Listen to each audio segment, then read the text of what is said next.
പവനായി ശവമായി. എന്തൊക്കെ ബഹളമായിരുന്നു. മലപ്പുറം കത്തി, മെഷീൻ ഗണ്ണ്, ബോംബ്, ഒലക്കര മൂട്.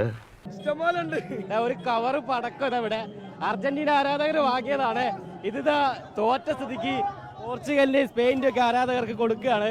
അർജന്റീനയ്ക്ക് കൊതിയാവോളം ആ പന്തിൽ തൊടാൻ പോലും കഴിയാതെയാണ് പരാജയം എന്ന് തന്നെ പറയേണ്ടി വരും. വരവൊക്കെ ഗംഭീരമായിരുന്നു.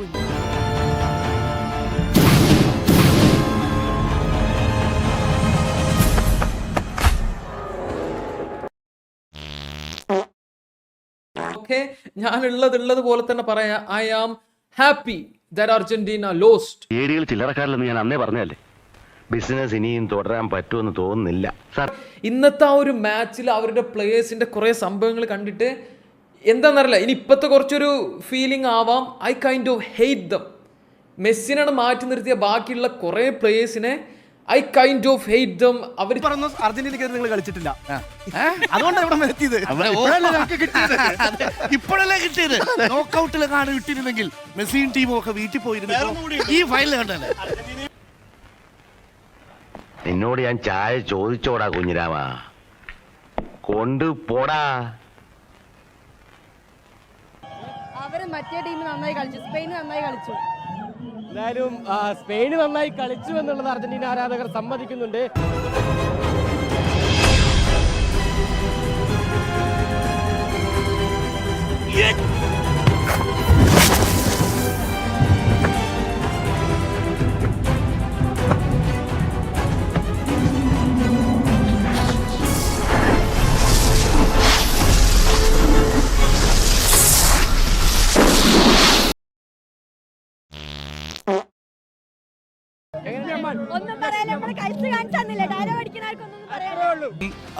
ആ പഴയ അർജന്റീനയുടെ നിഴൽ മാത്രമാണ് കണ്ടത്.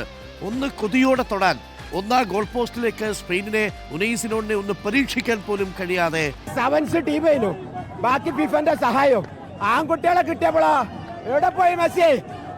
ഇതാണ്